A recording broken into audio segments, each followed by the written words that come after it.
Ave Maria, cheia de graça, o Senhor está contigo. Bendito sois vós entre as mulheres, bendito é o fruto do vosso ventre, Jesus. Santa Maria, Mãe de Jesus, rogai por nós, buscadores de conhecimento, agora e na hora do nosso desenlace. Que assim seja. Boa noite a todos, sejam muito bem-vindos a mais uma reunião de estudo aqui do Centro Espírita Os Humildes de Jesus. Como sempre, é um prazer dividir a noite com vocês e eu espero que a gente possa aprender bastante.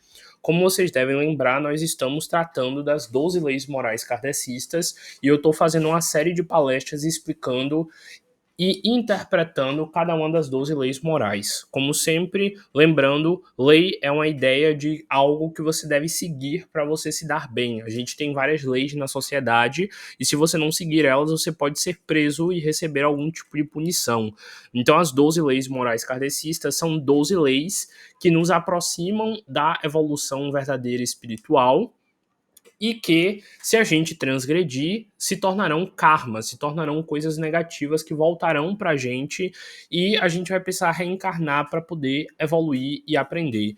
Então, quanto mais você está alinhado com as 12 leis morais kardecistas, mais você está evoluindo espiritualmente.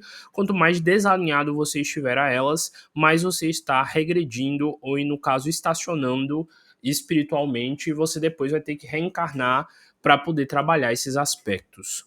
Nós estamos tratando ainda da primeira lei natural, que é a lei divina ou lei natural, que é uma lei que trata sobre a natureza, sobre a forma com que a natureza se manifesta e sobre como as leis morais kardecistas elas se aplicam em outros planos e também no nosso.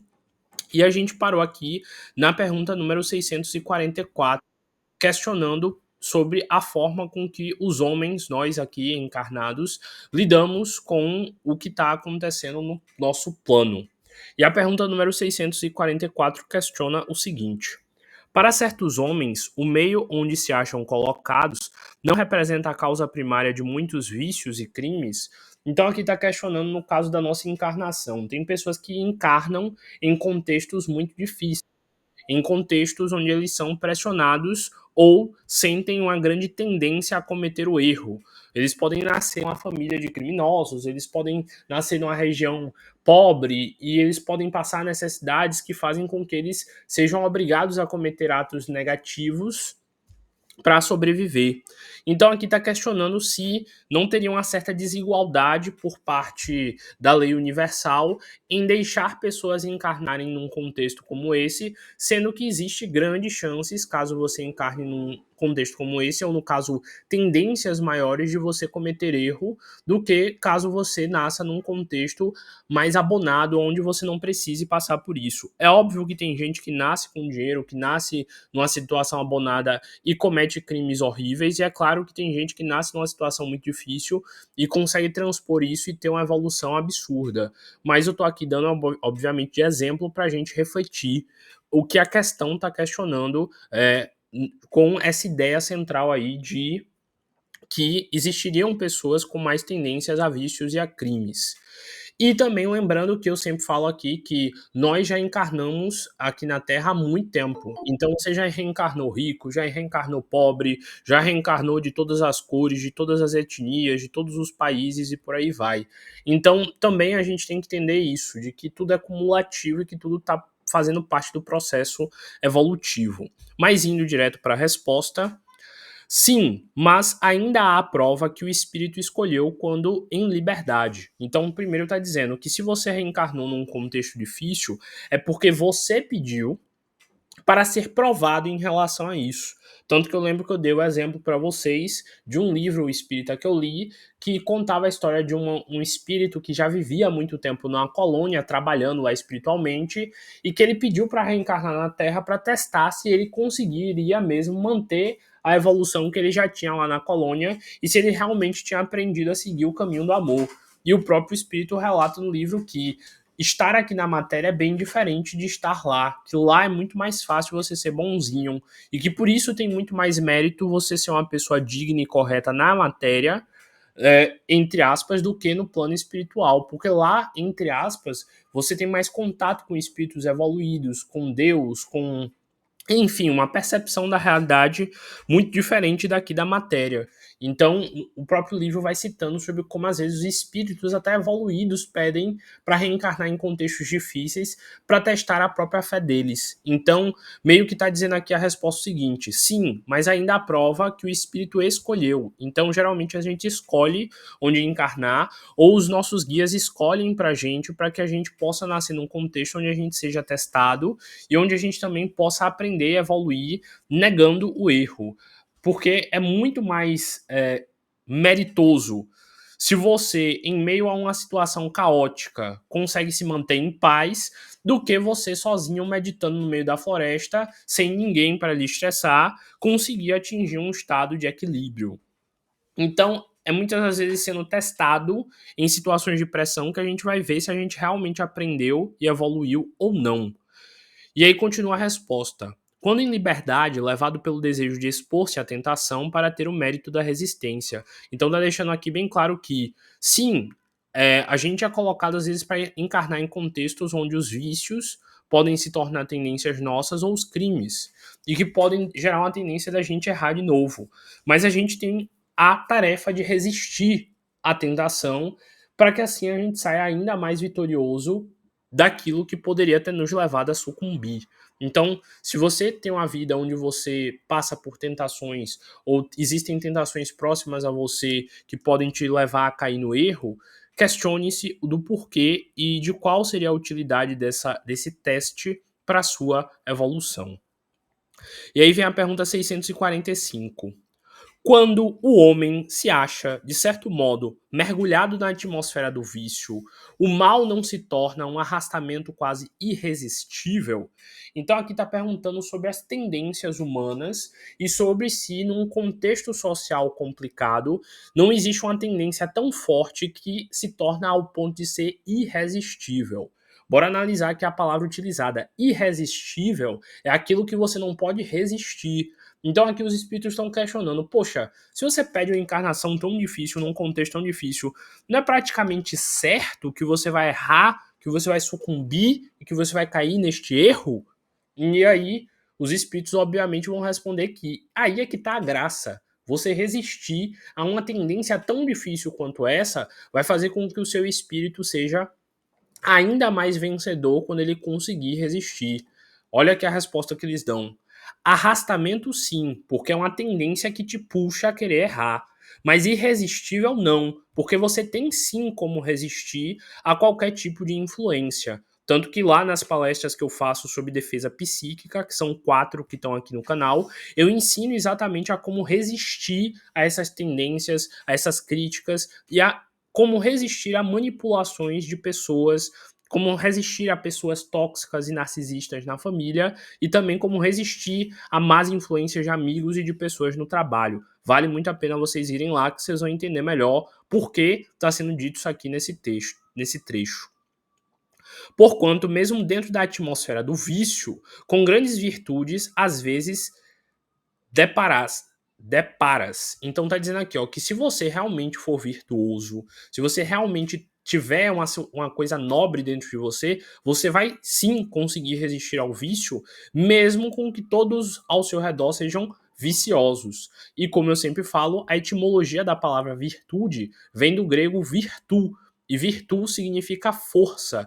Então, ser virtuoso é ter a força mental de fazer o certo, mesmo que todo o seu contexto ao redor te leve a querer crer que o errado é mais gostoso, mais fácil, mais simples e mais prazeroso e meritório. E aí continua. São espíritos que tiveram a força de resistir e que, ao mesmo tempo, receberam a missão de exercer boa influência sobre os seus semelhantes que irão vencer nessa situação. Então são espíritos que pediram, eu quero ir lá nesse contexto, eu quero quase sucumbir, mas eu quero ter esse teste para poder ver se eu realmente sou forte. Na psicologia existe um conceito chamado comunidade verbal, que é o conceito que explica essa situação aqui. Segundo a psicologia, você tem que observar muito bem as pessoas que estão ao seu redor e o tipo de amizade e de conexão que você tem. Tem uma frase de Napoleão Hill, que é um cara muito famoso nesse meio de livros de desenvolvimento pessoal, que ele diz assim: você é o resumo das 5 pessoas que você mais anda. das 5 pessoas que você tem mais contato.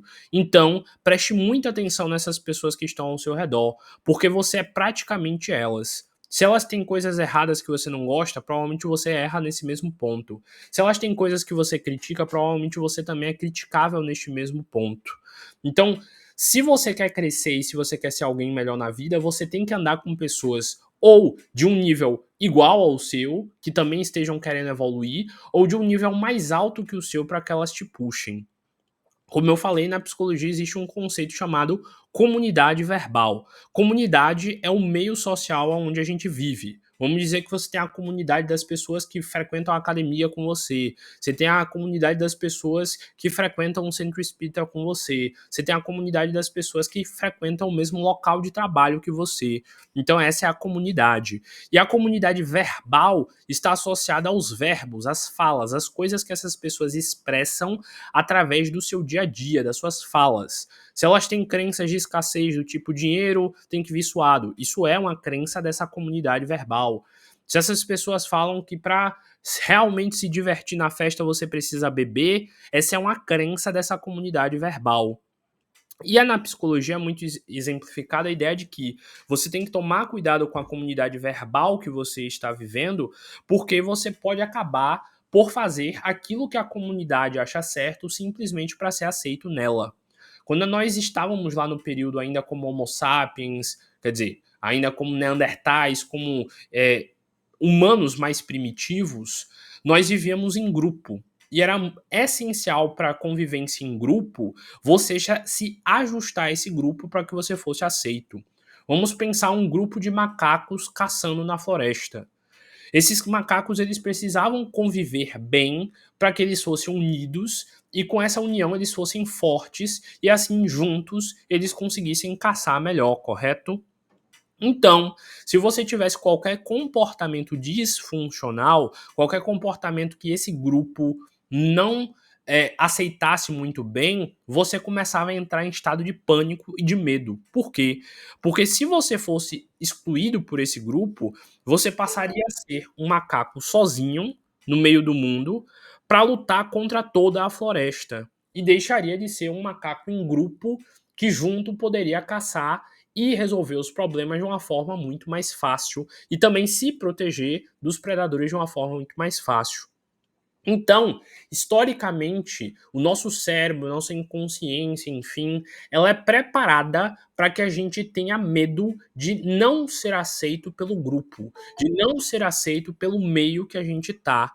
Por quê? Porque a gente precisa dessa ideia de que nós estamos sendo aceitos por este grupo para que a gente se sinta confiante em relação a ele.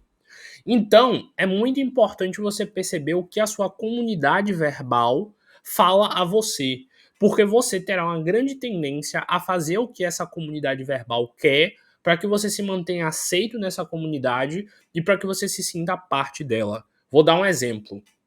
Vamos dizer que você foi numa festa e tá todo mundo bebendo. Se você é a pessoa que escolheu parar de beber e que você não quer beber, provavelmente a sua comunidade verbal ela vai te encher o saco para que você beba. Por quê? Porque todo mundo da comunidade está fazendo aquilo, para que eles sintam que você é parte do grupo, você, entre aspas, também tem que beber. E se você não está fazendo aquilo que o grupo está fazendo, você está sendo disfuncional. E aí vai ser a piadinha, vai vir a perguntinha, a piadinha. Por que você não tá bebendo? Virou crente, foi. Virou, aceitou Jesus, é o quê? Ou então, você não bebe não, você vai ficar aí a noite inteira parado no canto, você não vai se divertir não, como se beber fosse uma associação de estar se divertindo. Enfim, principalmente o líder do grupo ou as pessoas influentes do grupo, elas vão te fazer de certa forma um assédio para que você se identifique, aceite e comece a repetir o padrão que o grupo faz.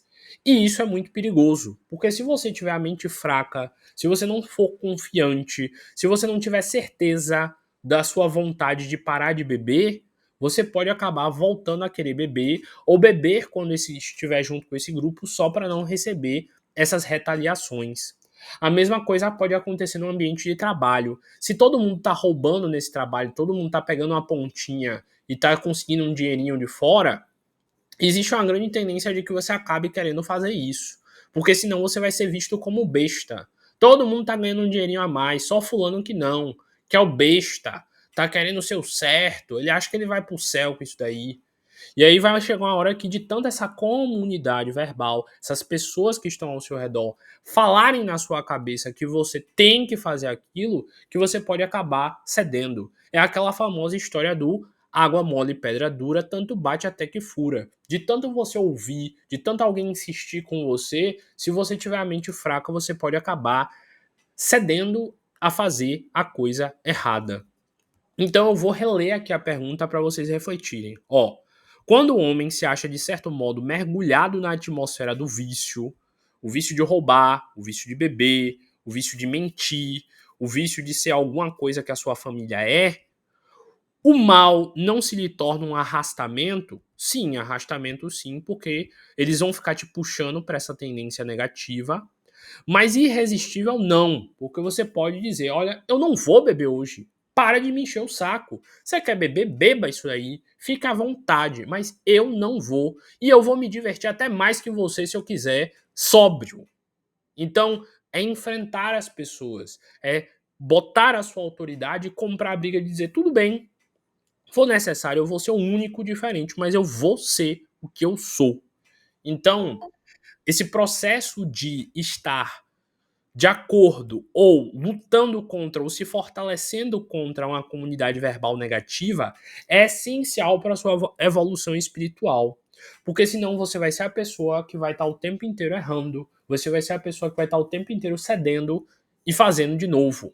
É aquela pessoa que quer terminar o relacionamento horrível e toda hora acaba voltando para o ex-companheiro porque ela não consegue ter a força mental de resistir a ele enchendo o saco para querer ela de volta. O tempo inteiro na vida nós sofremos ataques. E se nós não formos fortes, pela comunidade verbal nós podemos ceder. E eu falo muito isso lá nas palestras sobre defesa psíquica, que estão aqui no canal do YouTube. Vale a pena quem passa por essa situação de ter alguém no ouvido enchendo o saco e acaba cedendo, ouvir essas palestras para aprender a se fortalecer. Tanto que, de novo, tá deixando aqui bem claro que existe uma grande tendência de a gente acabar errando espiritualmente, não evoluir espiritualmente, exatamente porque as pessoas ao nosso redor estão fazendo tanto errado que a gente começa a normalizar o errado e achar que tá certo ser errado daquela forma. Então reflitam muito sobre tudo isso aqui que eu tô falando, para vocês perceberem se vocês às vezes não estão sendo arrastados por comunidades verbais. Só que Deus é tão bom, sei lá, a psicologia é tão boa, enfim, que da mesma forma que a gente pode usar isso para o mal, ou para ceder ao mal, a gente pode fazer isso para o bem. Se você quer começar a ir para academia, tenta colar com alguém que vai sempre para academia e que tem uma constância muito boa de ir. Porque vai ter uma tendência muito maior de você querer ir para academia para não decepcionar essa pessoa e porque essa pessoa vai ficar te cobrando do que se você não tivesse ela. Se você quer começar a estudar, cola em alguém que adora estudar, que o tempo inteiro fala de estudo, que o tempo inteiro pensa em estudo. Porque você vai ter uma tendência a querer ser aceito por essa pessoa, a fazer parte da comunidade verbal de estudo dessa pessoa e se desenvolver. Por isso que é importante a gente frequentar um centro espírita, a gente frequentar uma religião, a gente frequentar um local onde pessoas estudam sobre o mesmo assunto.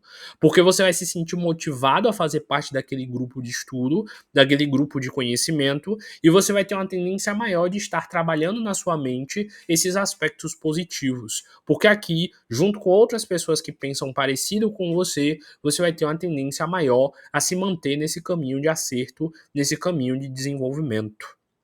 Então, sempre que você quiser crescer na vida, se conecte com pessoas que estão maiores que você ou que estão buscando o que você está buscando, porque essa será a forma com que você conseguirá resistir ao erro.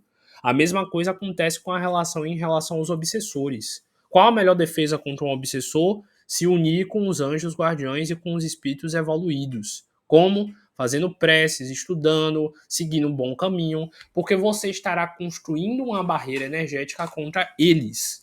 E assim você vai resistir mais facilmente ao erro e construirá as virtudes, as forças mentais necessárias para se libertar dessa influência.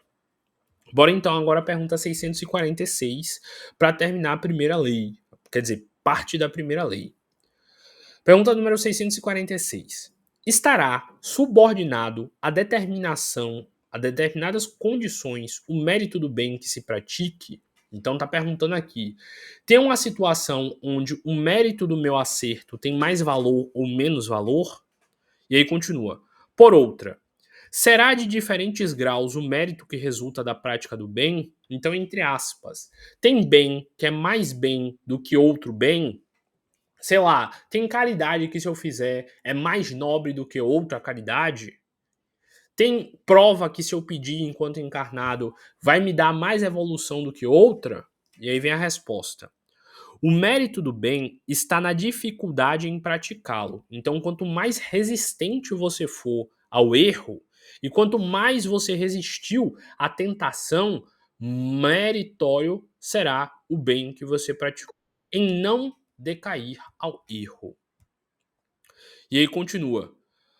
Nenhum merecimento há em fazê-lo sem esforço, e quando nada custe. Por que isso daqui? Para quem conhece a parábola do óbolo da viúva, óbolo significa algo como um presente, ou então aquilo que ela ainda tinha, aquilo que ela possuía. O óbolo, a última coisa, a única coisa que ela possuía. Conta-se lá na história do óbolo da viúva que a viúva só tinha, se eu não me engano, uma moeda, ou eram 3 moedas, já não lembro, tá? Em tempo que eu não li esse texto, tenho até de reler. E fala que ela doou essas moedas para o gasofilácio, que era tipo um local de doação lá da igreja.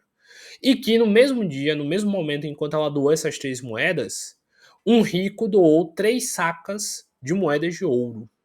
E aí diz que Jesus estava observando essa cena e ele falou que as 3 moedas da viúva eram muito mais valiosas do que os 3 sacos de moedas de ouro do rico. E aí questionaram a ele, mestre, por quê? Aí ele falou, porque as 3 moedas que a viúva entregou eram as únicas 3 moedas que ela possuía para viver. Enquanto que as 3 sacas de moeda de ouro que o rico deu, para ele não fazem falta alguma. Na verdade, ele deu exatamente por isso, porque para ele tem tantas sacas de moeda de ouro que aquilo ali não é nada. E que ele fez mais por fazer do que realmente com sentimento. Então, óbvio, o bem que você fizer terá muito mais mérito de acordo com a abnegação que você praticou ao fazer isso. E aí continua. Em melhor conta tem Deus o pobre que divide com o outro o seu único pedaço de pão, do que o rico que apenas dá-lhe o que lhe sobra, disse Jesus. A propósito do óbolo da viúva, aí ó, já li tanto isso aqui que eu até lembrei do que ia continuar a pergunta sem nem ler.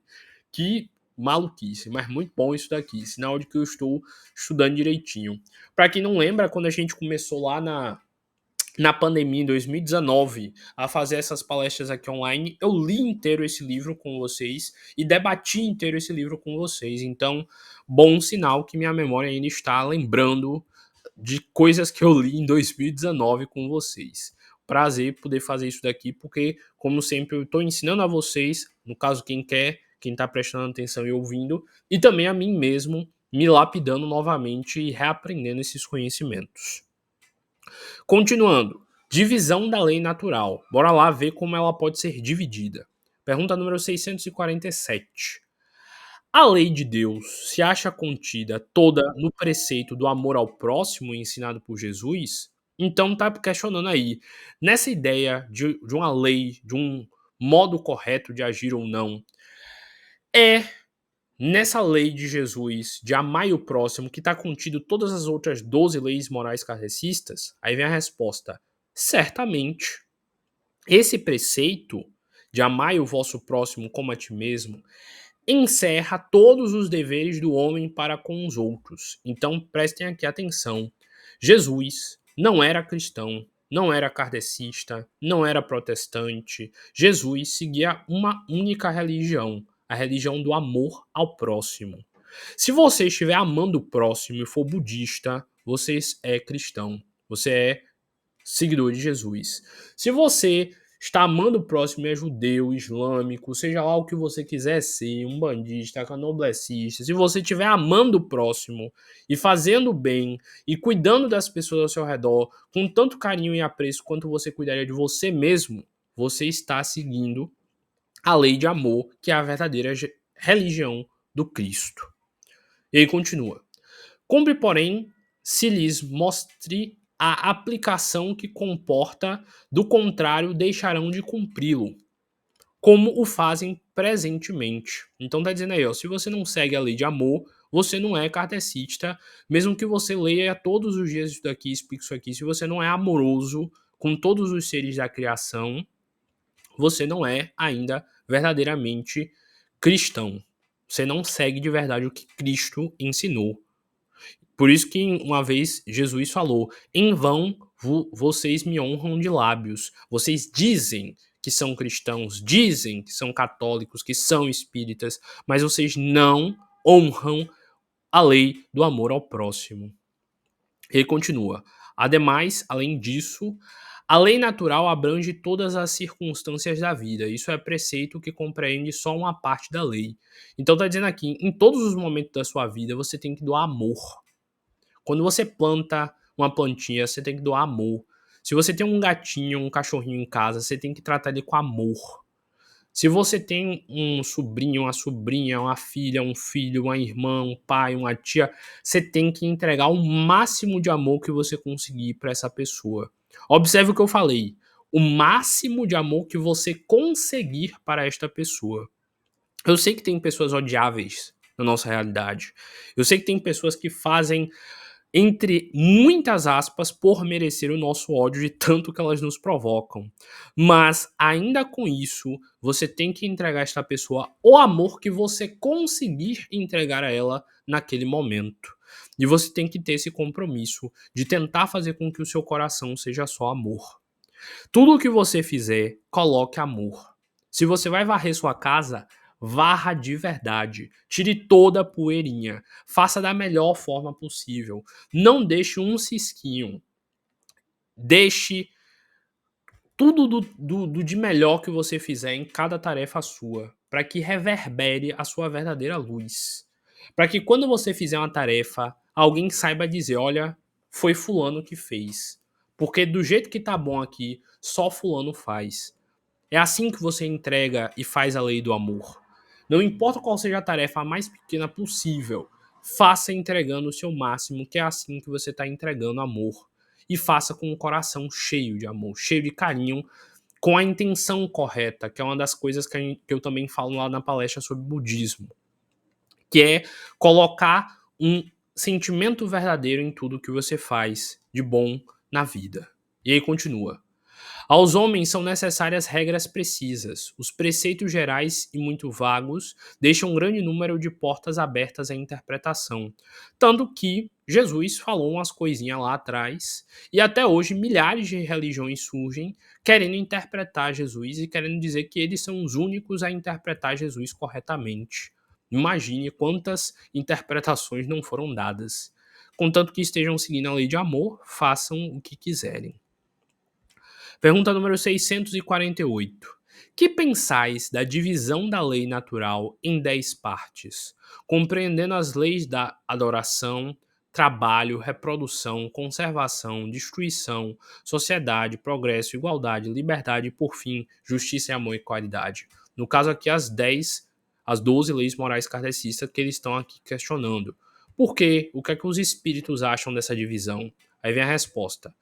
Essa divisão da lei de Deus em 10 partes é a de Moisés e de natureza a abranger todas as circunstâncias da vida, o que é essencial. Então está dizendo aí que é uma divisão que já acontecia, lá nos 10 mandamentos Moisés já fez isso, os espíritos aqui só estão se aprofundando com uma nova roupagem mais aprofundada e debatida sobre essas leis.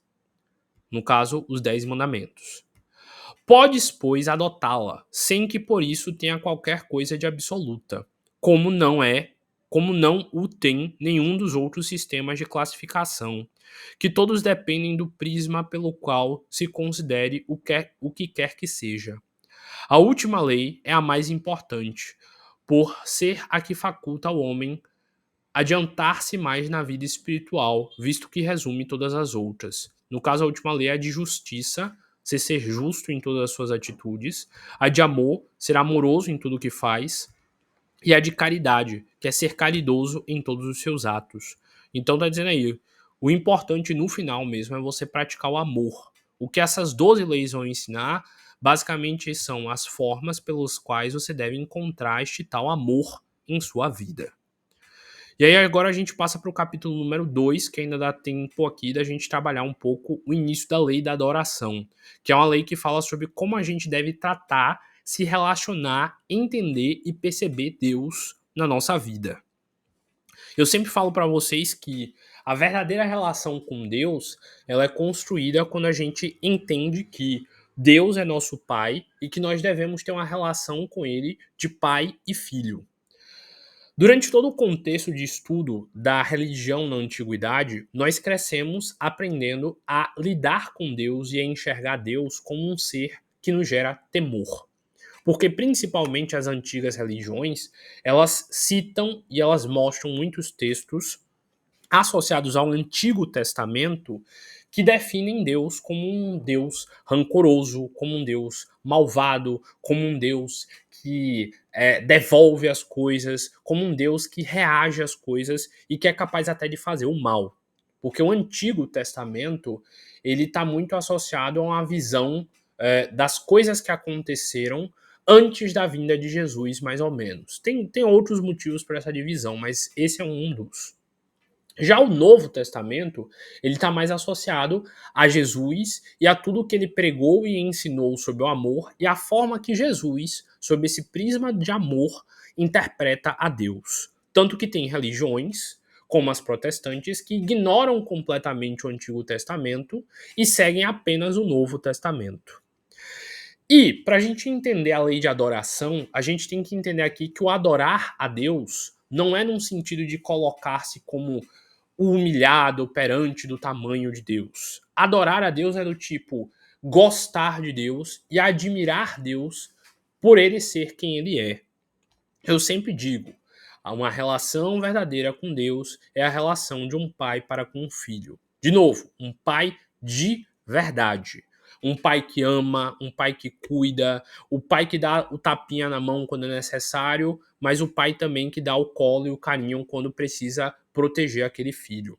Eu sempre dou o exemplo da criança querendo colocar o dedo na tomada. Às vezes seu pai vai te puxar e te tirar de pé da tomada, porque você vai tomar um choque se você enfiar o dedo ali. Mas você é teimoso e fica querendo enfiar o dedo na tomada. E aí você vai e toma um choque.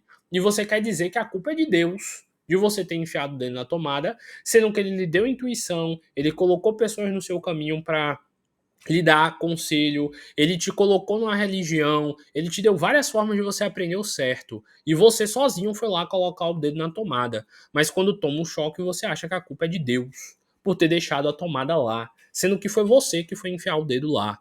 Então, lembrem-se, Deus é um pai de amor, um pai de carinho.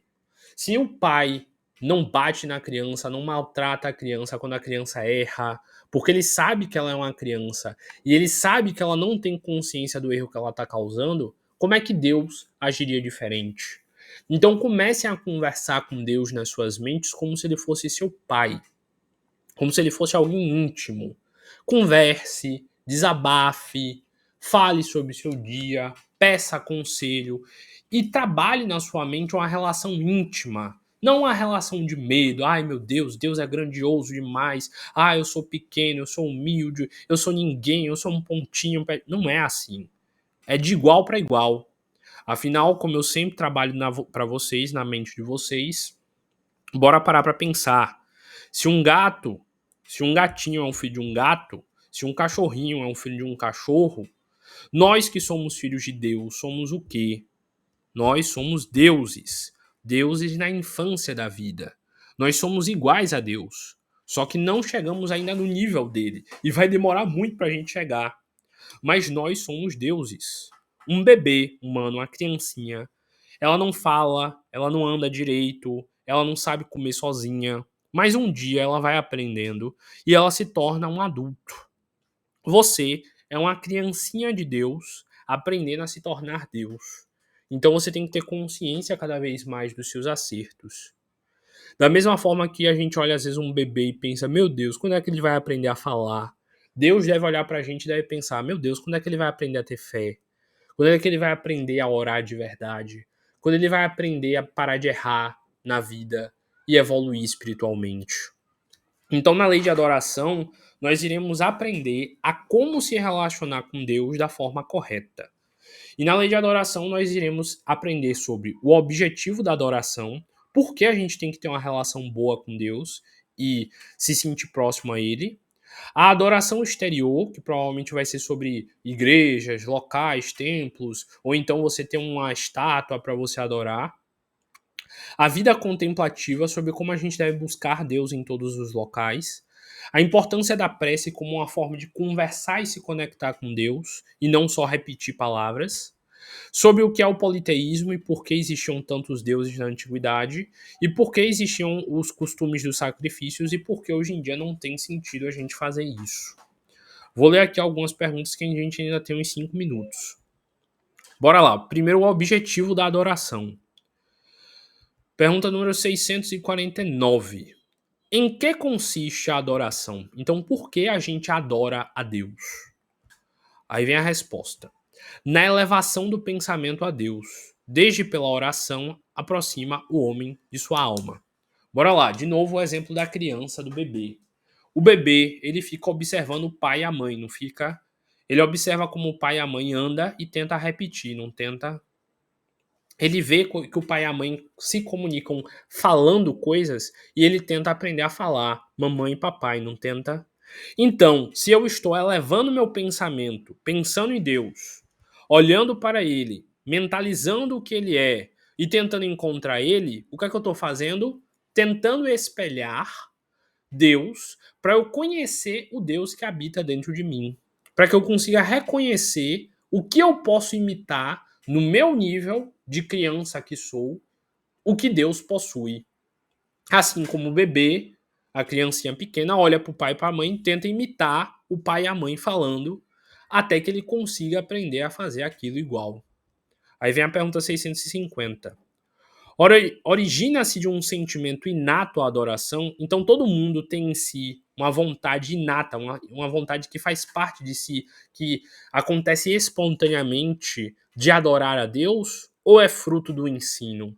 Então, eu acredito em Deus porque a sociedade, porque meu pai, minha mãe me disseram que Deus existe e que eu devo crer nele, ou simplesmente porque em mim já vem esse desejo de acreditar em Deus? E aí vem a resposta. O sentimento é inato, então já vem de dentro de mim. Como a existência de Deus é inata na gente. A consciência de sua fraqueza leva o homem a curvar-se diante daquele que o pode proteger. Por que essa resposta aqui é dada? Porque em todas as religiões, em todos os cantos do mundo, todos os cantos do planeta, tribos diferentes do nada começaram a cultuar Deus. Eu sempre cito, a gente tem Tupã como Deus Sol para os indígenas aqui do Brasil, os povos originários aqui do Brasil. A gente tem Apolo como Deus Sol para os gregos. A gente tem Balder como Deus Sol para os nórdicos. A gente tem Ra como Deus Sol para os egípcios. A gente tem a deusa Amaterasu como deusa solar para algumas religiões lá asiáticas. Então, em todo local, mesmo em tempos diferentes, com culturas diferentes, pessoas diferentes e grupos diferentes, sempre alguém do nada começava a cultuar a um deus Sol, uma deusa Lua, uma deusa das tempestades, um deus dos trovões. E como é que isso espontaneamente aconteceu? Porque todos sentem em si que existe algo muito maior e que este algo muito maior deve controlar e deve ter criado tudo. E nisso a gente, buscando essa conexão e essa consciência, a gente se conecta com ele. Bem, a gente parou aqui então na pergunta 650. Provavelmente na próxima palestra eu vou recomeçar a lei da adoração para assim a gente fechar direitinho, mas aqui já deixei 2 perguntas explicadas só porque o tempo ainda permitiu. Sendo assim, eu espero que vocês pratiquem tudo que foi estudado aqui nessa noite, trabalhem em principal essa ideia de uma conexão para com Deus. Eu vou tentar até colocar um texto lá nos comentários desse vídeo no YouTube sobre como trabalhar essa conexão com Deus, essa questão da autoridade espiritual. E eu de verdade espero que vocês consigam perceber cada vez mais isso. Nas próximas palestras eu vou falar bastante sobre isso, sobre como se tornar aos poucos um Deus e de como trabalhar em si essa questão de percepção de valor próprio, porque nós temos muito a síndrome de vira-lata. De verdade, eu acredito que aqueles que realmente se dedicarem a esse estudo, esse aprendizado, essa leitura e buscarem se lapidar para se tornar alguém melhor, encontrarão o sucesso como a única possibilidade em suas vidas.